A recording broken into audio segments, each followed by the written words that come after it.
Hello dear students, I am your computer teacher from Golden Public School and this is your computer class. So as you know we are discussing our chapter number 2 which is MS Excel. So this is fifth part. So without wasting any time let's start. As you can see we already discussed about mathematical function, string functions, statistical functions. So today we will learn about logical functions. So as you can see if it is a logical function, we have many more logical functions also, but this is our most important logical function. So we will discuss about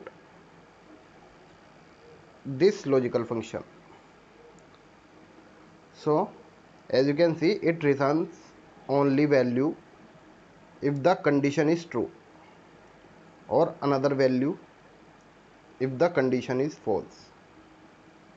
This is the syntax: is equals to if, then criteria, values if true, values if false.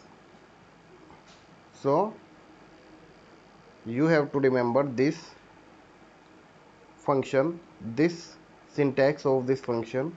This is most important function and we will also use this function in our upcoming videos. So without wasting any time, let's take an example of logical function. तो जैसा कि आप लोग देख सकते हैं मैंने एक टेबल पहले से क्रिएट की हुई है जिसमें कि मैंने कुछ सब्जेक्ट्स यहाँ पे लिए हैं जैसे कि computer, Hindi, English, math, science and drawing, और फिर इन्हीं सब्जेक्ट्स के लिए मार्क्स भी मैंने यहाँ पे एंटर किए हैं 20, 45, कोई भी मार्क्स आप यहाँ पे ले सकते हैं।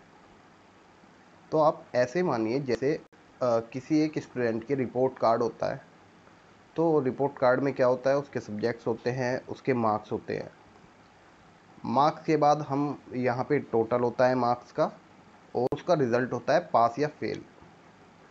सो लॉजिकल फंक्शन के हेल्प से आज हम कोशिश करेंगे कि कैसे हम पास या फेल कंप्यूटर की हेल्प से पता लगा सकते हैं कि अगर एक स्टूडेंट के इतने मार्क्स आए तो वो पास हो जाए और इतने आए तो वो फेल हो जाए। तो सबसे पहले इसका आइए टोटल कर लेते हैं। टोटल करने के लिए जैसे कि मैंने अर्थमेटिक फंक्शंस में आपको बताया था, सो वो बहुत सिंपल है। हमें इज इक्वल्स टू का साइन लगाना होगा। ये आपको पता है कि अगर कोई भी फॉर्मूला MS एक्सेल में हम स्टार्ट करते हैं तो ये इज इक्वल्स टू साइन के साथ ही स्टार्ट करना होता है। इक्वल्स टू लगाने के बाद आप लिखेंगे यहाँ पे सम ब्रैकेट ओपन। ब्रैकेट ओपन करने के बाद जितने भी ये नंबर्स का आपको टोटल करना है उन सबको हम सेलेक्ट करेंगे। उसके बाद सिंपली आप लोग ब्रैकेट को क्लोज करेंगे एंड देन एंटर। तो जैसा कि आप सब लोग देख सकते हैं ये 266 जो है टोटल हो गया है इन सब वैल्यूज़ का। अगर आप वैल्यूज़ को चेंज भी करते हैं तो आप देख सकते हैं कि टोटल भी आपका चेंज हो जाएगा। तो ये तो था आपका एडिशन का जो आपको पहले से पता है, लेकिन आज हमें बात करनी है लॉजिकल फंक्शंस के बारे में। सो चलिए देखते हैं कि लॉजिकल फंक्शन की हेल्प से कैसे हम पास और फेल का या रिज़ल्ट का पता लगा सकते हैं। सो आपको जैसे कि मैंने सिंटैक्स बताया अभी, सो इसका सिंटैक्स होता है, मैं यहाँ पे आपको पेस्ट कर रहा हूँ। ये आपका जो है सिंटैक्स हो गया। सबसे पहले इज इक्वल्स टू, उसके बाद हमें लिखना होता है इफ़, देन ब्रैकेट ओपन।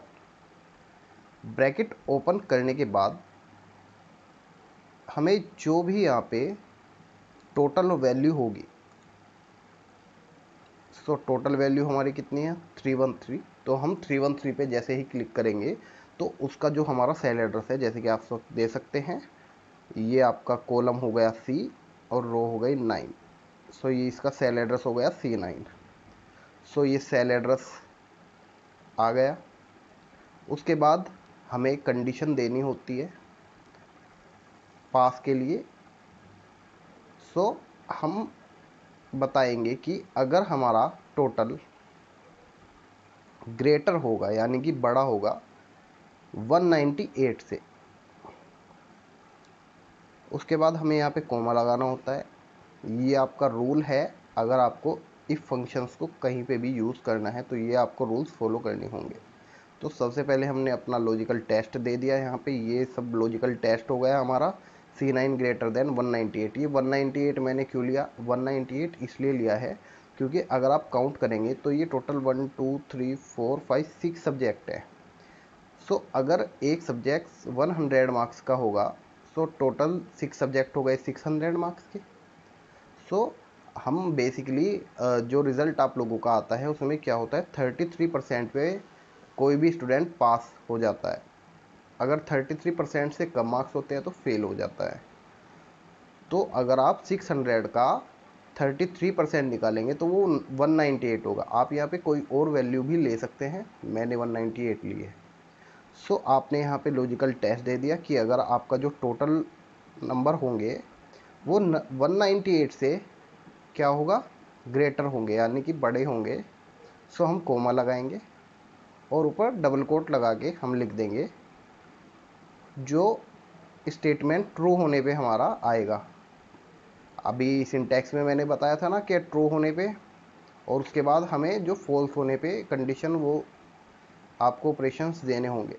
सो अगर कंडीशन ये ट्रू होगी तो ये स्टूडेंट हो जाएगा पास, यानी कि अगर नंबर 198 से ज़्यादा होंगे तो ये हो जाएगा पास। डबल कोट को क्लोज किया, फिर से कोमा लगाया, डबल कोट के अंदर हमने लिखा फेल। तो अगर हमारी ये कंडीशन फॉल्स हो जाती है तो फिर ये वाली कंडीशन रन होगी, उसके बाद डबल कोट बंद एंड ब्रैकेट बंद।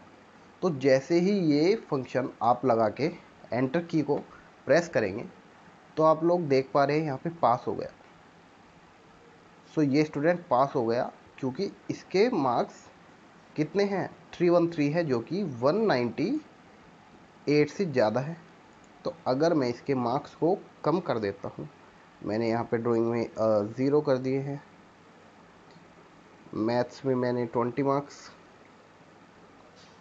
और हिंदी में इसके मार्क्स कर देते हैं 15।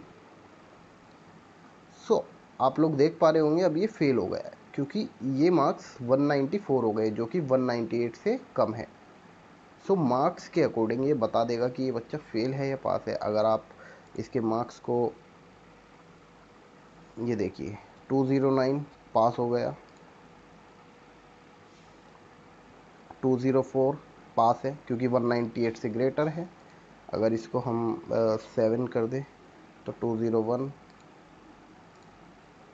3 अगर कर दें तो 197। देखिए 197 पे फेल है, 4 करेंगे तो 198 पे भी फेल लगेगा, और 198 से जैसे ही ऊपर जाएंगे मार्क्स 199, ये बच्चा पास हो जाएगा।